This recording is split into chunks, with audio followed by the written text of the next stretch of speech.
constructive action, but we're not surprised if we have to revisit.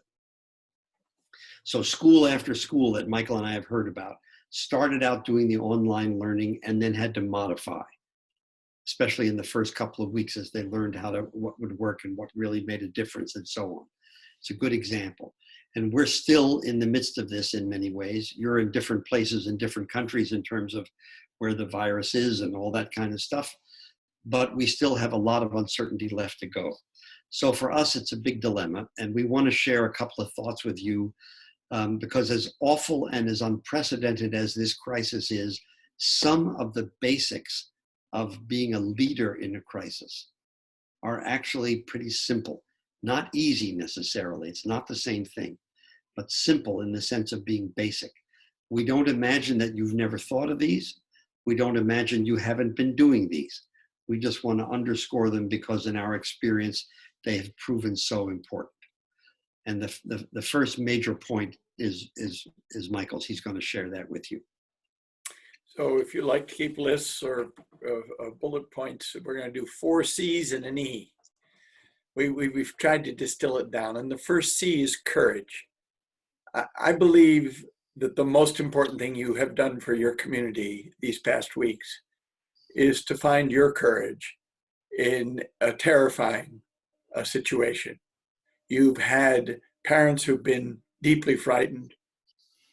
You've had faculty members who've been terribly frightened.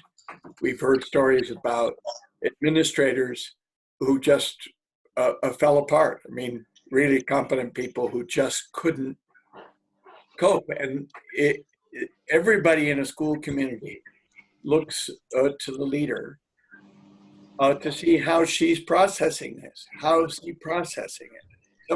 Somebody, you probably should check your muting because we're getting a lot of background noise. They looked to the leader, and many people weren't aware that their child's school leader was the leader they needed. I think that's often more obvious in international schools, but because they're such tight-knit communities. But in a crisis, people look to the school leader, and Tom Friedman was writing in the New York Times a week before last about the importance of good leadership from the schoolhouse to the presidency. But in terms of the closest leader for many families, that's been you. And what they've been looking for is, can you find your courage? I after the financial meltdown of 2008, I had a boarding school in upstate New York called me and said, parents are asking, when am I going to write a letter about the financial crisis? He said, I'm not an economist. I don't have special knowledge. Why are they turning to a school head? He said, I've got board members who want me to write a letter about the financial crisis. And I said, they don't want your financial expertise. They want to know how this hits you. They want to know how afraid you are. They want to know that you have found a way of moving forward. And what you had to do now many weeks ago was to find your courage and manifest it. And because you were able to do so, many people in your community were able to find their own courage. When I was 18 years old, I had some fears, including I felt a shameful fear of heights, which I'd gotten from my mother, who was a wildly anxious woman. You don't get to be a psychologist unless you have a wildly anxious mother. Anyway, I signed up to go to Hurricane Island Outward Bound School on an island off the coast of Maine, and I knew I was going to have to do some climbing on cliffs. And indeed, they took us out to rappel down a cliff. How many of you have ever rappelled down a cliff?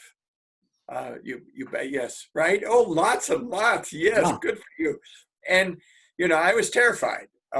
It was very scary to me, and my biggest fear, of course, that I'd wet my pants in public, because that's how scared I was. But I managed to back off the cliff and get down to the bottom, and then I watched other boys do it. I was mightily relieved that I had done it okay. But I watched a boy freeze in the middle of the cliff. And he had a rope. He could have been pulled up or gone down, but he couldn't. He just clung to the rock, and he was panic-stricken and frightened. And we were all thinking, oh my God, how how are people going to get him down? How are they going to get him down? What are they going to do? What are they going to do? And the climbing instructor is an Australian fellow, put on a harness and got a safety rope, and he lowered himself down next to this boy. And he didn't exhort him, he didn't pat him, he didn't reassure him, he didn't give him military orders. He just hung there in the air beside the boy and talked to him quietly and connected. And it seemed as if time stood still. But that 3 or 4 minute conversation, as I said, it seemed to go on forever. But it was probably only 3 or 4 minutes. But in that time, the boy found his courage and went down, was able to resume rappelling down the cliff and got to the bottom and had the confidence that came from having done it. And he hadn't had to be lowered or hauled up. And it's the leader who, by connecting with the people in the community, helps them to find their courage so that they can perform at a higher level, administrator, teacher, or sometimes a panicky parent. And the challenge for all of you, as far as I can see, is that this isn't courage for a week or 2 weeks or a month. This is courage for now months and months. And it's hard to be this brave in a helpless making an uncertain situation with threads of grief, threads of economic insecurity, which may have unnerved your board. I imagine some of you have already lost staff or parents or grandparents in your community. Have you had losses, far away, deaths that perhaps faculty members couldn't get to? So many of you have to reach inside yourselves on behalf of your community. I wrote an article about this in Independent School Magazine called Courageous Headship about a decade ago.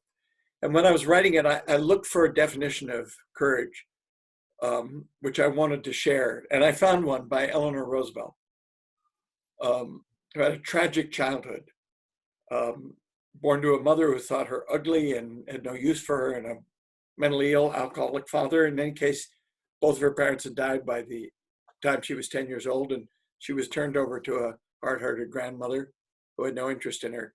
And she grew up shy and insecure and married her handsome, confident cousin, Franklin, and expected to live in his shadow. And instead, over the decades of her life, she became one of the most admired and influential people on the face of the earth. And in her memoir, she said, reflecting on her own growth of courage, she said, "You gain strength, courage, and confidence by every experience in which you have to really stop to look fear in the face. You must do the thing which you think you cannot do." I believe everybody on this call has done something that they thought, I can't do that. I'm not sure I can do that. I'm not sure I can do this. And the fact that you were able to do it has enabled people in your community to find the courage to also do the thing they didn't think they could do. And now the burden on you is to keep manifesting that courage. And Rob's gonna make some suggestions about the basic fundamental ways in which to manifest your courage. Hit it, So Rob. here's a couple. First, you already heard Michael use the word connection. So that's another C. I think one of the things that has happened in schools everywhere, when school closed and everything stopped, and then it started in this more distant kind of fashion as we're talking this evening and morning for you. What's happened was sort of an enormous separation. And over the past weeks, Michael and I have heard from teachers about how much they're missing students, about how much teachers are missing each other. We've heard certainly from parents who are going nuts, having to take care of their kids all day, every day, week after week. We've heard all sorts of things. And what's often lost at the first has been a sense of connection. And we think of the head of the school as sort of a connector. as somebody who monitors and sort of preserves, where possible, connection and linkage between people. And this for us is different from just communicating.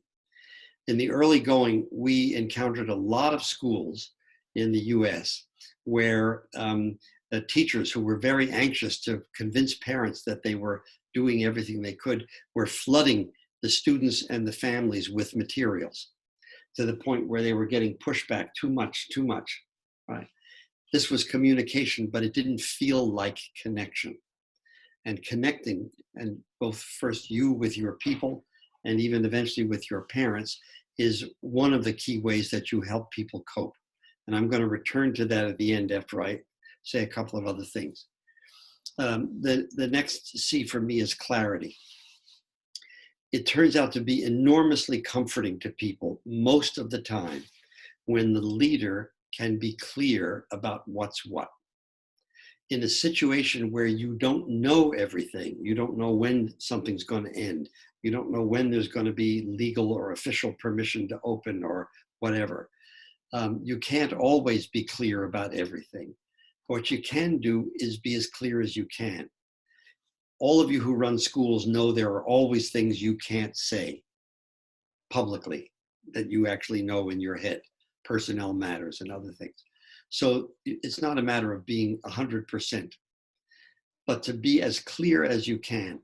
So what that means to me is this: if it's clear to you that your school right now needs to do X and Y, but not Z, then I think all of your people need to hear that. We need to do X and Y, but not Z. And almost everybody would rather work for a boss we disagree with, but who's clear, than one we seem to agree with, but who isn't.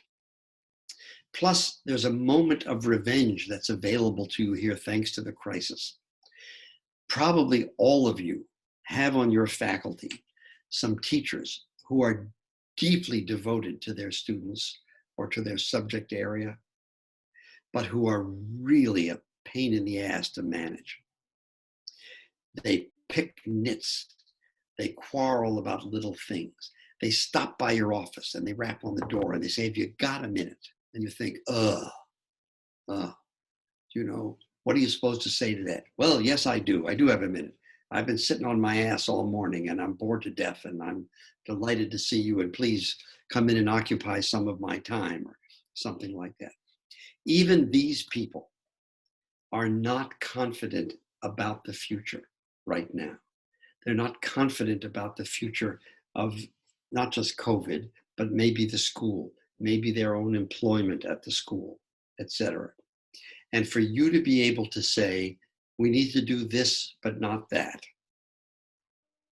is one way to show courage and to inspire it. During World War II, Winston Churchill was a kind of model of this. He didn't tell the British public everything. They suffered some horrible military reverses, which he did not disclose right away. But for the most part, he did not hide the danger that they were up against. He was explicit about it, and he said pretty straight what was what. And it inspired confidence. It helped stiffen the spine of the British nation in a way that was really crucial in World War II. And in the same kind of a way, your capacity to do this can be helpful. What comes along with clarity is candor, and they're closely twinned. And candor means being able to say essentially what really needs to be said. And you're the person who's ideally suited to do this. And so people can say, am I going to have a job next year? Are we going to have to cut staff? And what about me, et cetera? And you may not know the answer. They may want you to say, yes, fine. And you may not yet be able to say that. And if you're candid, you would say, well, I wish I could say yes, but I can't at this moment. We have a lot to sort out. There's a lot of uncertainty yet. What I can tell you is I'm working on this constantly. that I want us to reopen as strong as when we closed, and that I will stay in touch with you about this and give you any information I have as soon as I have it. And if you have more questions before I get to you, you can come back and see me. They wish you would say yes, but the fact that you would deal with them straight actually is really good and inspires a kind of confidence and a kind of trust, which can be helpful. And the last piece of the coping and courage has to do with empathy, and this will bring us back to connection. We have had now, Michael and I, over the last month plus, lots and lots of examples of school leaders who have made a real difference to the morale of their faculty by reaching out personally. And we imagine that a number of you, if not all of you, have already been doing some of this. So, for example, starting a faculty meeting or a division meeting with a little bit of, how are you doing? And so, you have all these faces up here on the screen. And I would say, so, Kyle, how are you doing? Mark, how are you doing? Or whatever. And you'd say a couple of sentences, and I'd not get to all of you, but I'd get to some of you, and then we'd go on about the meeting. We have heard from some heads who have actually made it their business to telephone, not Zoom, telephone individually every member of the staff for a short conversation. How are you doing?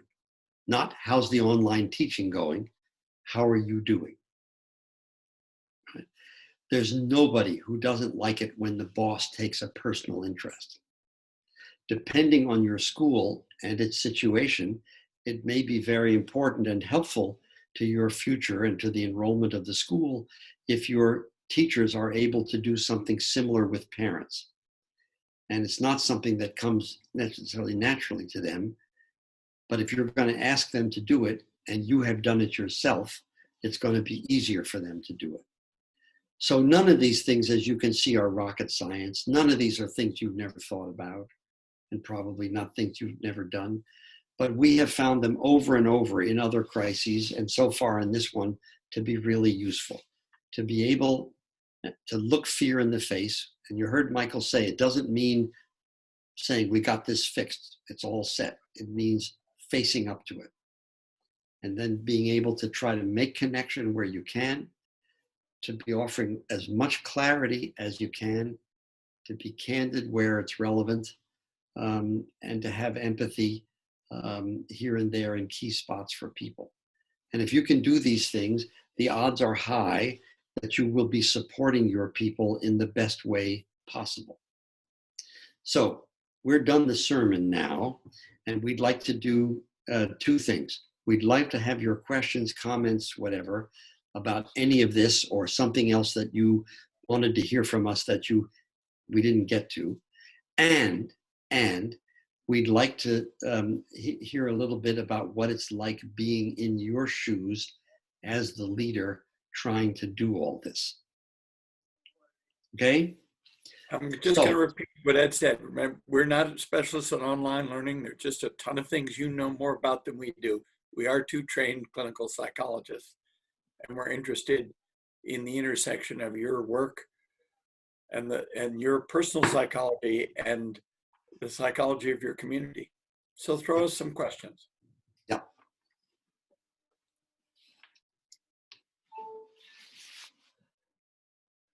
We've just stunned you, have we? I'll start with a question. Please. Yeah, let me turn on my video as well. Great. We've just started up, we're in China, we've started up with face-to-face learning in class, on-campus learning is what we refer to it, rather than distance learning. Okay. We're into our third week with our year 10s, our year 9s and 11s started on Tuesday, and our year 7 and 8 start on Friday. I see my teachers struggling with the fact that we've got about 25% of our students still outside the country. And those parents are clamoring for the continuation of distance learning. And I've got about 70% of my teachers in country. We have, because of guidelines from the Education Bureau, increased supervision, increased duties. So our teachers are getting hit from all angles. How can we support teachers on a day-to-day basis as they just feel more and more buried? And our school year has been extended 2 weeks as well. So it's, Wow. we've got a lot of pressure on them. But what's your policy? Is it Robert? Yes. Robert, what are you asking your teachers to teach in person and also provide online education for the quarter of students who aren't in the country? What are you asking them officially to do? We're asking them to officially include the students who are outside the country. They're still fee-paying students and fee-paying parents. We're certainly in a transition mode as we try to manage that. This is beyond anyone's expertise. The learning curve for distance learning was huge for our teachers. And now we're into another new learning curve after 14 weeks of distance learning. Wow. So how do you do bricks and mortar teaching with, you've got a camera in the back of your classroom? If we had cameras. Yeah, right. So what are your teachers who are out of the country doing, Robert? They will continue with their distance learning program, and Good. the students who are in school will be given space during the day to do that work on their distance learning program. So it depends for different students how many teachers that they have personally are in school and out of country. Yep. So what's the question for psychologists here? Go ahead. Yeah, I got it. I got it, right. Michael. So we can't really help you with the logistics because we wouldn't know any more about that than you do. But in terms of the psychology of the burden, the feeling burdened, one thing that doesn't work for sure is to try to do a Donald Trump and make it sound like it isn't that bad. That actually is a surefire way to produce the opposite effect. What can be helpful and can make a real difference is when the leader of the school community acknowledges openly the challenge. So this may be something you've already done, you'll forgive me, but if so, you were on the right track, I would say. To be able to say, here we are, we never planned this in the first place. We didn't have any idea it would come to this for opening. We have 25% of our students away. We have faculty who are away.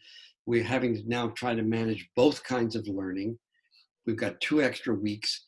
It all comes down to a tremendous burden. And it's really hard. And I have heard you loud and clear. And every single one of us, me included, is feeling this. And what we're going to have to do right now is the best we can to try to serve all of our students the best we can. And we know it may not be perfect. We know we're going to have to improvise. And it may not leave us feeling that we're at our best altogether. And it certainly comes on top of a very long and stressful time. And I know this is really hard. And I want you to know that if there was any way I could make this different, I sure would. But for right now, here's what we need to do. These are the couple of places we need to concentrate to get through. But I would want to acknowledge directly and not go away from the distress or tiredness or exhaustion or whatever that people are feeling. And to the extent that you're feeling it too, without going overboard, I think it would be fine for you to say, we're all feeling this. Me too, every single one of us. And I want to thank you for all you've done. I know how hard it's been. We got a ways to go, and we have to figure out what's the best way we're going to get through. But I wouldn't blink it. Also, you can relieve them. Many teachers are guilty perfectionists, and they know they're not doing as well as they did when they were in the classroom and comfortable with that. And you have to take them off that hook of their perfectionism. and say it may not be, it may not feel as good to you, and it may not be as good, but it is an extraordinary achievement what you're doing right now. Thank you. What we're working on here, just I hope for the magic pill that would make it right, but there is. But that would be if it was a problem, we'd have a magic pill. Yeah. But it's a dilemma because it's beyond you. Yeah. If you could control a bunch of the key features, that would be very different. Then the answer would be very different. But in fact, everybody's you included, is in the same boat, where there are forces beyond. You can't get all those 25% of the students back into the country. No. And you can't get all those faculty back right now. It just is, and you can't make the government not do the extra 2 weeks. One of the things that we're doing, Robert, I don't know if it would help at all, but we're offering up to our faculty, and have run a few events now online remotely, with psychologists from Central Health, which is one of the main hospital centers, care centers here in Hong Kong, to speak to faculty about their mental health and well-being, and practices that they can do to alleviate stress and to sort of manage stress in such a challenging time. We've also offered this up to the parent body, and actually to a fantastic response. The parents, how to cope with having their kids at home, because they sometimes just don't have the answers. And alleviating stress from the parents then alleviates stress from the students, as well as alleviating stress from the faculty. Yeah. Kind of cyclical.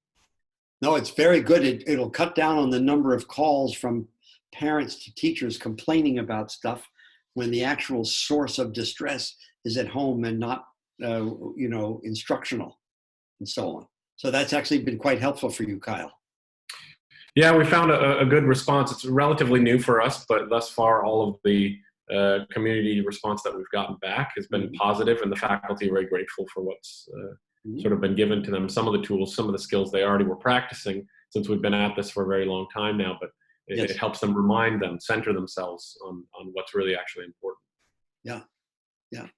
So since you were good enough to share that, can I ask you back what it's been like being in your shoes during all this? Well, I'm actually lucky that I'm part of a team here, so a lot of my stress has been directly alleviated onto the senior management team, as well as the principal here, Rachel Friedman.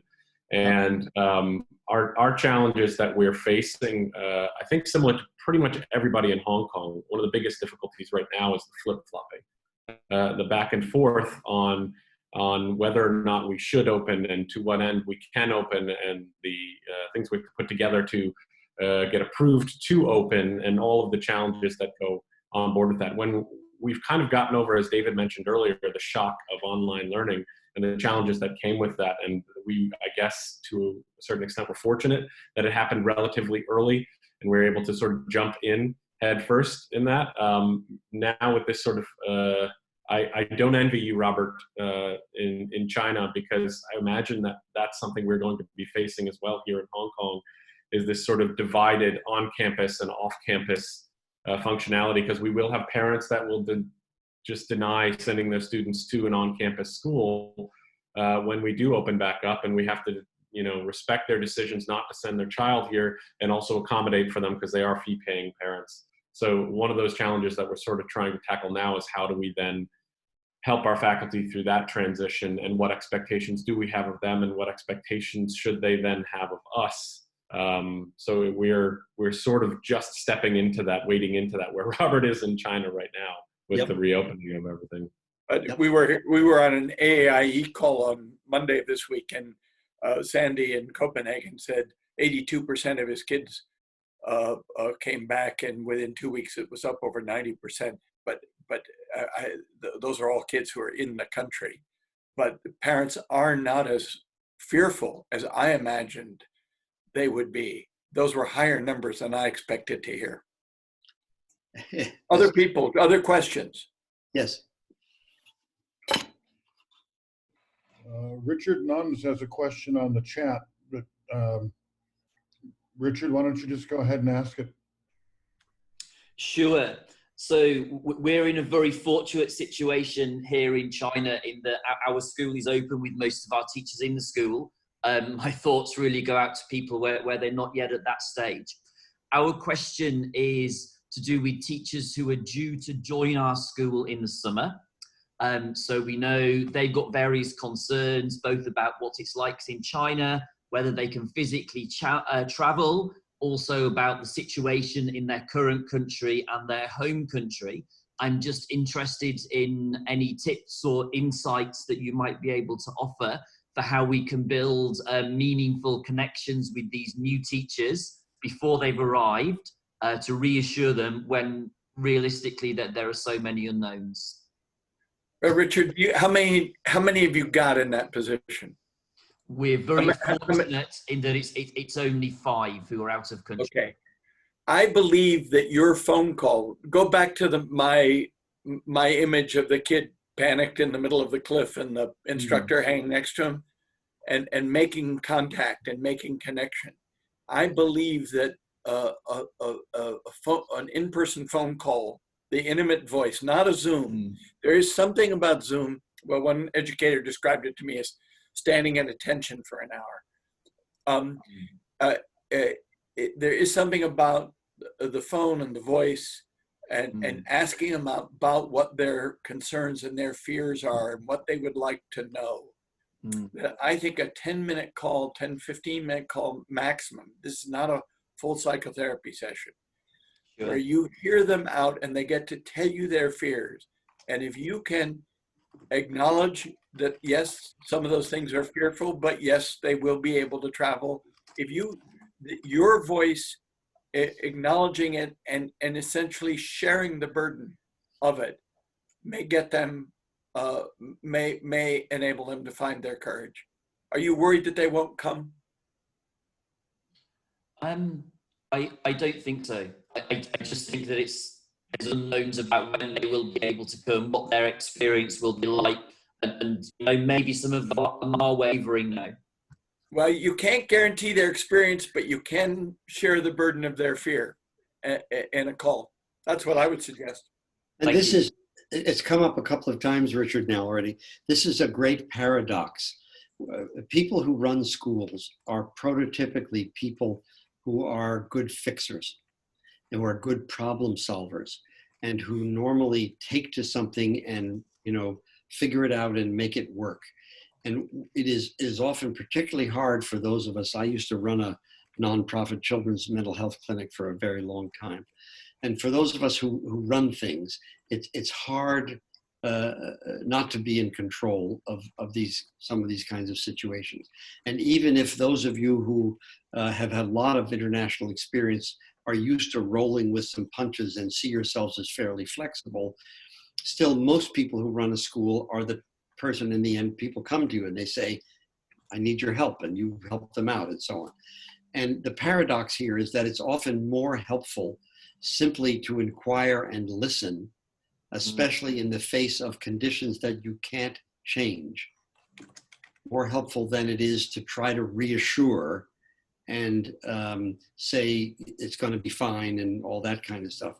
There's nothing wrong with saying some of that at the end, but it's usually much better to do the listening part first. And what it does is establish a connection that by itself helps inspire some confidence in people. Thank you very much. That's very helpful. We'll hope, Richard. Bring them on. We got 10 minutes here. So here's a thought. Can I just ask you, would you be good enough, think for a second, just not about your school and everything, whatever somebody else has to do, just about you in your role at your school.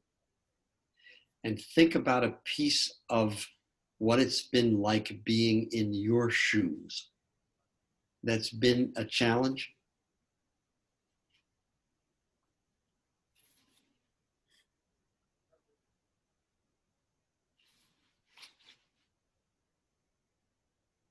Well, that really brought him out, Rob. That was a great question. I'm really glad I asked it. How about it, folks? Right? Something that's been a challenge, just being in your shoes. I have something. Okay. I'm Tanya in Tokyo, Japan. And I just have had a hard time figuring out how to help students who have really just fallen through the cracks during this time. We can't, and parents don't know what to do. They are not doing well in this distance learning. They're not checking their emails, so they don't answer the teacher's calls, or I try calling them on the phone. They don't come to the phone.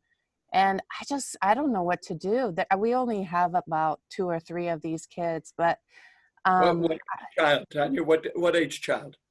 high school. Sorry, these are high school kids. Okay. Okay. Yeah.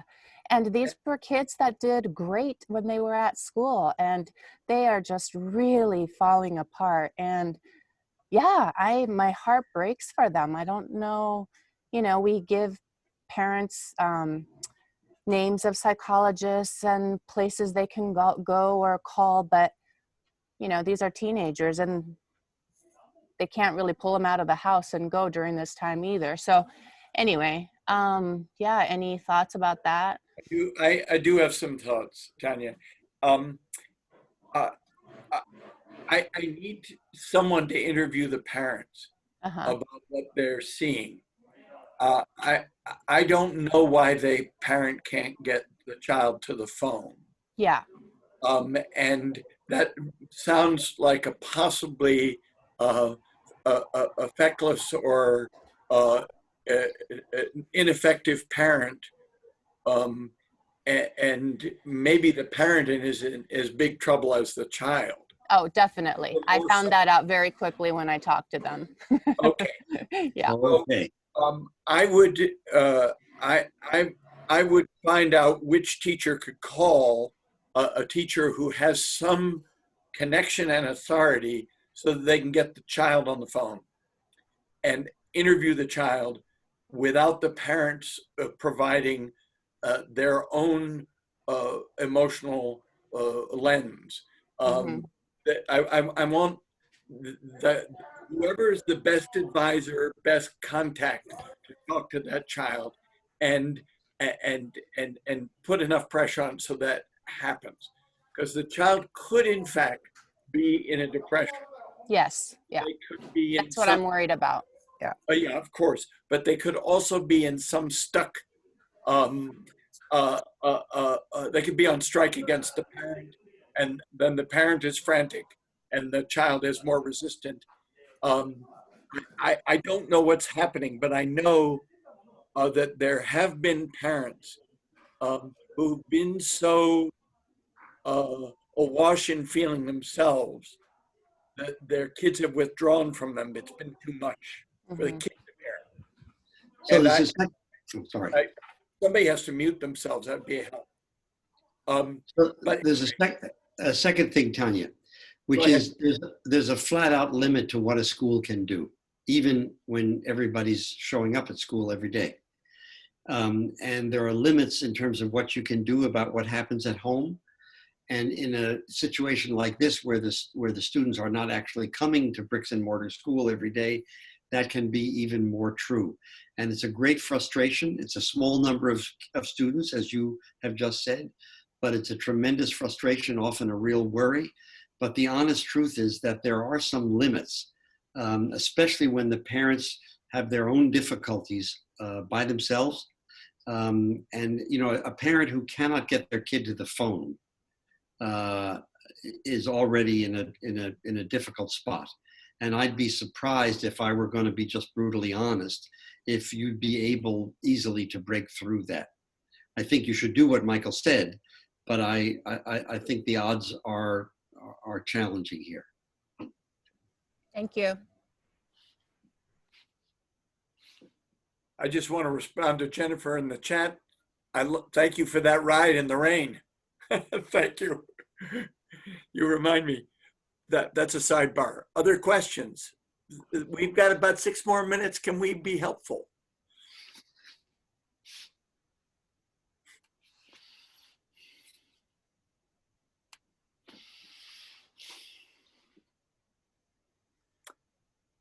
Mine's not a question, it's an observation.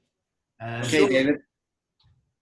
I think the fact is that educators choose the profession that they work in because they love being around other people. I come into school every day, even though strictly speaking I shouldn't do because we're in a very stringent lockdown here.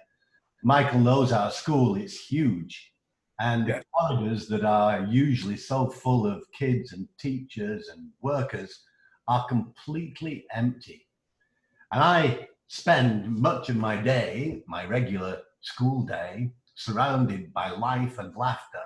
And I find that incredibly renewing and invigorating. And for the last 8 weeks, I've been here virtually on my own every day.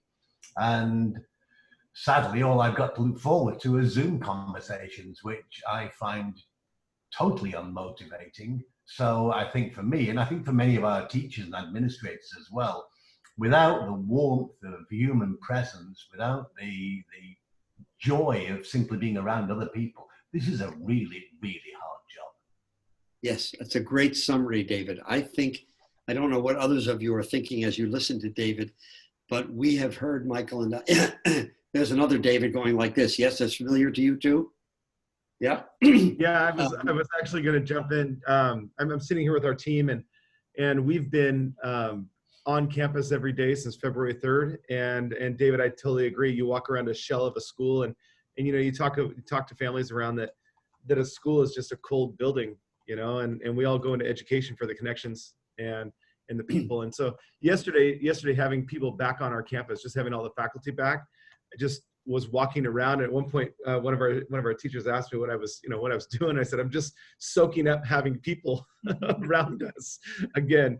And so anyway, as our team sits and listens to it, because we were talking about how it's a big, cold, quiet building, and totally relate to what David's talking about, you know, waiting for that next Zoom call to talk. So. Yeah.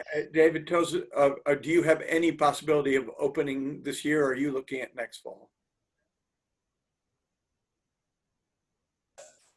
We have no chance of opening school this year, so we are already in the middle of preparing for virtual graduations, virtual moving on ceremonies, and virtual farewells to families that we'll never see again.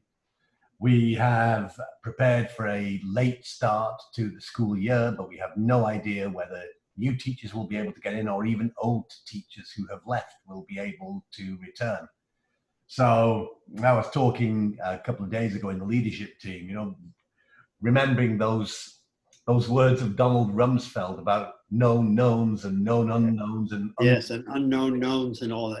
Living in the territory of known unknowns and unknown unknowns, and it's a very unpleasant quagmire to find yourself in. Yeah. So and David, and I hear it is demoralizing, and Zoom is miraculous, but it is not nourishing. Mm-hmm. And I mean, I'm very glad for it, but it's not nourishing. Are you finding other ways to nourish yourself? Are there other ways? Rattling around in that big building by yourself, it's not a happy picture to me. You know, I get in the gym at the end of each day and run and lift weights and do other kinds of stuff like that. I ride my bike to and from school. It's the first time I've ever dared to do it in Manila traffic, but there's no traffic on the road. So yeah, I mean, that's just how you live your life. And one day goes into another. It's, you know, the days slip by and the weekends are the same as weekdays, really. yes. Yes. Weird. So, you know, I think can I just jump in on that? please. I've got a 5-year-old daughter, so I have no chance of getting any peace and quiet at all. We're in Indonesia. We've had 9 weeks of online learning. So I've had 9 weeks of teaching my daughter at home. My wife is the PYP coordinator, so she's teaching all the time. And I think one of the biggest things, I mean, you've talked about connection and clarity, yep, and courage and things like that. I think one of the biggest things that we may come out the other end with this is an understanding by parents of how difficult a job teaching really is. And I think that's one of the things, again, is you talked about being honest and telling people how difficult it is. I think many parents will now understand that to a much greater level than what they ever used to do. And it may work to our advantage as educators to gain a greater connection with the parents because of a common understanding of the difficulties of working with children. I think somebody once said, and I can't remember who it is, never work with animals or children. And I think parents are going to W.C. Fields. Well, there you go. Yeah, it was W.C. Fields, and in fact, it's a big price to pay for that lesson that they're going to learn. I think there are tons of parents who have learned that lesson. We have heard it. We have heard it. We just heard it from a bunch of Canadian parents who in Ontario who said they were so appreciative of their teachers, so appreciative, and I hope you can find a way to get that parent appreciation to your teachers. So we need to, Michael, before we stop here, we need to, I'm really grateful to the Davids who've spoken, and I want to make sure we don't forget something about this. So, we all suffer in our own ways, and some of us do it quietly, and some of us do it noisily, and some of us are glad to talk to people, and some of us aren't. But the truth is that there's abundant evidence that in conditions of high stress, isolation makes things worse and not better. And that actually a person just doesn't feel better to have a connection to someone else, that you actually think better, your cognitive processes work better. And one thing that Michael and I have been recommending to heads is, first of all, you know how lonely the job is, period. And David Toes and David Loveland, you both given us a sort of confirmation that there are other ways in which it's, in this scenario, it's even lonelier in the literal sense about it. So it really is helpful actually to have other people to turn to. And it isn't just a luxury or a nicety. It actually can make a real difference in your own well-being and in how well you think your way through the challenges that you're facing. So we'd like to hope that you will not only make use of this connection through the association, through IRCOS, but also that you will find each other in some ways and be able to do some honest sharing, right, Michael? I would find a colleague and actually schedule times with each other and enter into something that we call co-counseling and has a lot of empirical support. Don't do niceties. Don't do polite. Just know you're going to have a phone call where one of you for 10 minutes can say what's scary, what's hard, what's lonely, and the other then can say it, and you get right down to it and offer each other a listening ear and some support. And knowing that you're going to have a call with a colleague like that, it's very nearly as good as therapy, and in some ways better to have another head of school do that for you. Just don't waste time. Get down to it, and that kind of co-counseling relationship, even through this very long summer, because as David Toes was saying, the days swim together in the weeks and the weekends. But this academic year is going to be boundaryless with the summer and then into next year. Or the winter, as the case may be. You're going to need steady support to do these jobs. So the other thing you need, Ed, before we sign off, is that you need all of you to acquire a taste for expensive French cognac, which David Toes has heard me recommend before. He has his own version of this, but expensive French. Sorry, I have to tell you that in the Philippines right now, one of the joys of the quarantine is that you can't buy any alcohol. Yes, well, I'm very deeply sorry to hear this. Beer. There must be a black market, Ed. You and David Toes are going to have to find a way. I would trust Toes to know his way around actually to find this. Probably right. Oh, he's probably got a cellar full of it anyhow, you know. So here's the short form. You acquire a taste for this. You do what my wife and I do, which is occasionally in our own home on a Friday evening, the privacy of our own home, I pour a tiny snifter of this very expensive stuff. And for a couple of minutes, I indulge myself, swirl it in the glass, and I inhale the aroma, and I imagine what I damn please. I imagine that even though I'm a psychologist, when people meet me, they don't automatically assume that my own children must be screwed up. And you can imagine anything you want, and you can leave the alcohol out. David Toes would not leave the alcohol out, but you can. If you don't like the alcohol, if you have a bad drinking history, if you have religious principles that forbid it, leave it out. What you need is a cognac factor, which is a treat you'd give yourself. When you take this treat, step outside yourself, you look back in, you take credit for two things. The same things you give your people credit for. First, you think about what you have accomplished instead of dwelling on what you haven't. And second, you take credit for being willing to do it at all, not just for how well you're doing it. People who will make a sacrifice to help raise the young are doing what anyone should see as God's work. And it ought to be celebrated for the willingness to do it, not just for how well it's done. So whatever your cognac factor may be, Michael prefers ice cream, but whatever it is, make judicious use of it. It won't fix all this. There isn't a fix for all this, but I can guarantee you that it will help. And Ed, I'm awfully sorry about things in Manila. I don't know what to say, but I certainly hope you'll find a way around that, because a little celebration now and then is crucial. One thing a leader can do for his or her people is to help define what constitutes meaningful progress. If you have conscientious teachers who think meaningful progress means achieving this, but given the online learning and the uncertainty, we're here. This may actually represent a significant achievement that they may not appreciate and that you can help them appreciate. And if you can do that for them, you need some way to do it for yourself, because there isn't anyone else to do it for you. So if you have a cognac factor, please make judicious use of it. And if not, please develop one and make judicious use of it. Because it won't fix everything, but I guarantee you it will help. And very briefly, in 1997, I went to do a 2.5-day workshop with the faculty at International College Beirut. At the time, Americans couldn't go to Beirut, so the entire faculty came over. A parent owned a hotel in Cyprus, and the entire faculty came over. And they had kept the school open through 16 years of civil war. Parents had driven across the Green Line. Kids had been killed. Parents had been killed.